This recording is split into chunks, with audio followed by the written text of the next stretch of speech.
Hello everyone, welcome back to my channel. My name is Perry, also known as Books Aren't Boring, and today we're going to be talking about another play. As you can see, kind of doing this again.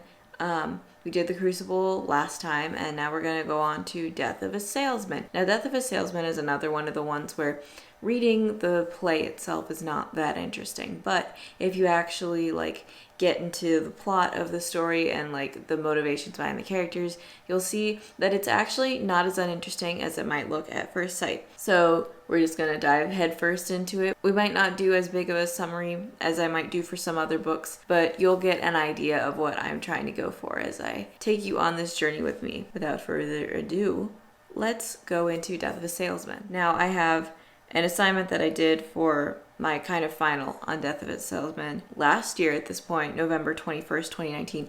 And basically in this one, you had to take certain prompts and write them. So what I'm doing is kind of taking my analysis and telling it to you, not as a way for you to copy my ideas and use them in your essays, but just so you just get a general idea of how people analyze this, because a lot of interesting stuff in books is about how people analyze them, and just reading a book straight and honestly isn't going to give you that much information. But we're just going to start with the basics. So we have the Lohman family. We have Willie, who is the main character. He is the father, but he's the main character. Then his wife Linda, and then their sons Biff and Happy. And Happy is kind of a weird name for a child, as is Biff. Biff isn't as weird. Happy is definitely weird. Happy reminds me of a character from something that I cannot remember right now, and I'm not going to spend 30 minutes just sitting here thinking of it. So we're going to move past that. Yeah, Biff and Happy are his kids. Willie is pretty old because Biff is in his 30s, and throughout the play, Willie has a lot of remembrance things. He has a lot of memories, flashbacks to times in his life where maybe he felt he wasn't as good of a person, or he couldn't have been. One of them was he was with his son and he was trying to make him do his math homework, but he wanted to do football or something, and he just felt he was too pushy in that particular instance, possibly. So we're going to go into a more detailed analysis of just the book in general rather than specific characters. So let's move on with it once again, because I already said that. So a key point that you should know about this is even in the first sentence of this essay that I wrote, paragraph, not really an essay, but it wrote, the main character, Willie, is exceptional at bringing suffering to those around him. That is the premise of Death of a Salesman. Death of a Salesman as a title is a reference to both Willie being a literal salesman, his slow mental death, the death of the people around him, emotionally, because he's very draining, and then his death at the end of the book. Spoilers, but again, if you're coming onto my channel, you probably don't care about spoilers. So we have a lot of internal conflict and external conflict with Willie as we go through this book. So the external conflict will be of course, as I said, he has a lot of difficulties with his family, with his wife. I think he's cheating on his wife basically, and he doesn't have a great relationship with his sons, and it's all just very messed up, and he isn't good at his job, he isn't good at this, he isn't good at that, and it creates a lot of external conflict as Willie tries to fix these things and just ends up causing more trouble, more flashbacks. He's what could I have done better? And it just spirals. Willie, despite being a salesman, is a terrible salesman, because he at the beginning of the book, he goes through and he talks about his expenses, what he earned from his job, and originally he's 1,200, and then he goes down to 212, and then Linda, his wife, says he actually only earned $70, which further increases the external conflict, because of course Willie's oh, you're talking down to me, oh, I'm not good enough, and he just brings suffering financially to his family as well.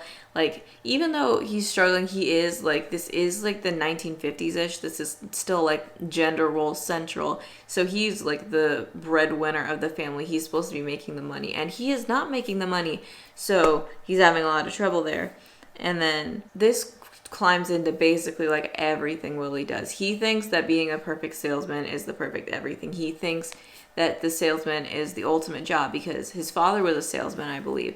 So he wanted his sons to become salesmen, and I'm pretty sure his sons did not become salesmen. And he thinks that Biff, one of his sons, the older one, I believe, is the failure. Well, Happy, the younger one, does have his own types of jobs and his own income. But Biff is just like, doesn't really think he has talent. But Willie just like pushes his salesman stuff on everybody, as I said, which is also another cause of his suffering. The big things in this book are like general motifs and then like suicide. Like the general motifs, I mean, like they follow throughout. You'll see like memories.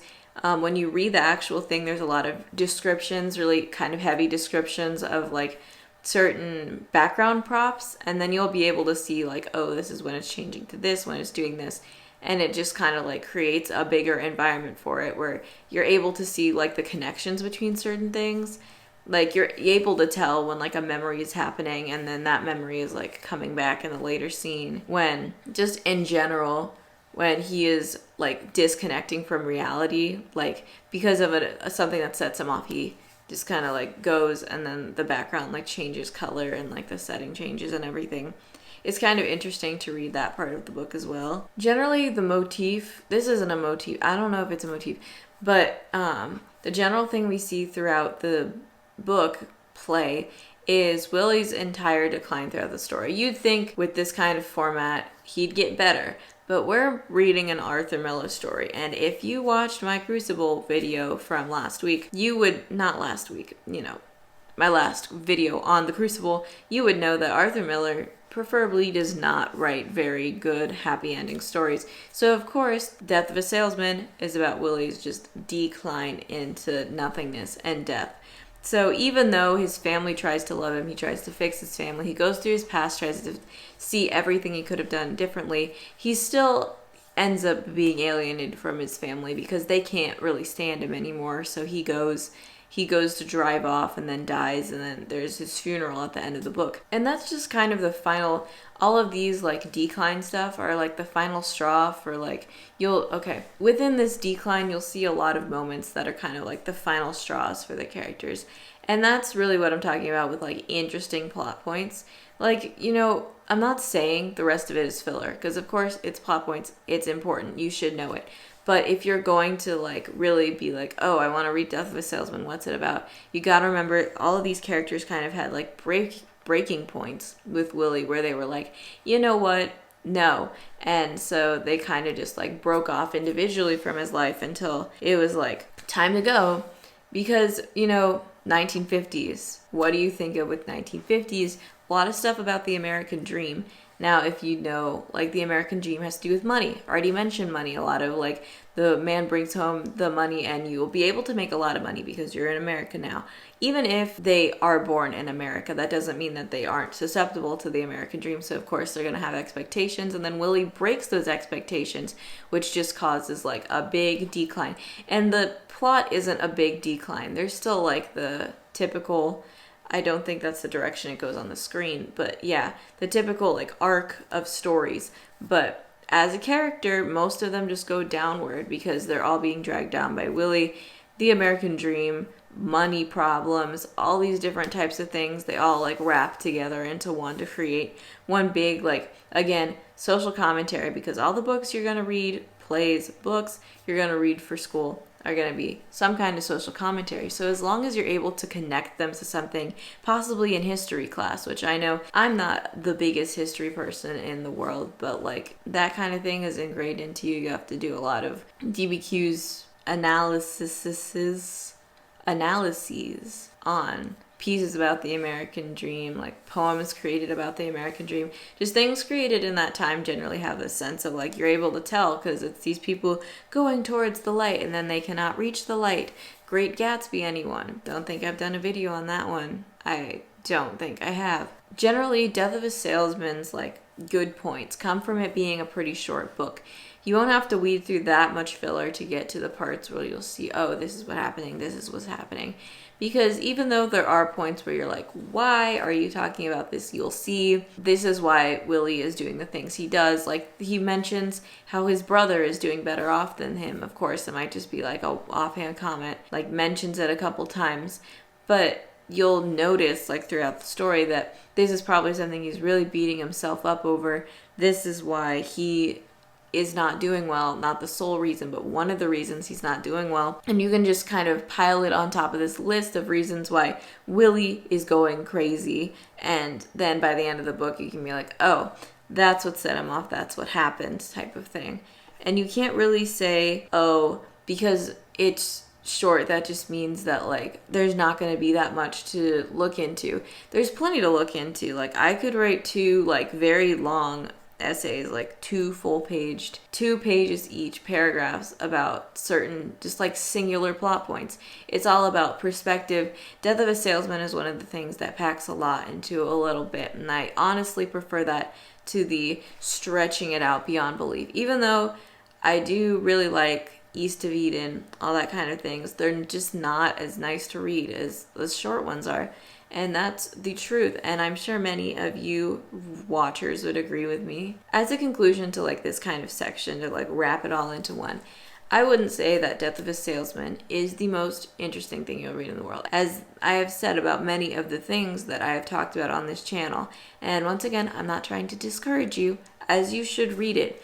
But I don't want to give you false hope that this book is the greatest thing in the world. And I know you already come into this video being like, I really don't want to read this. Really don't. I just don't want to go through the trouble of that.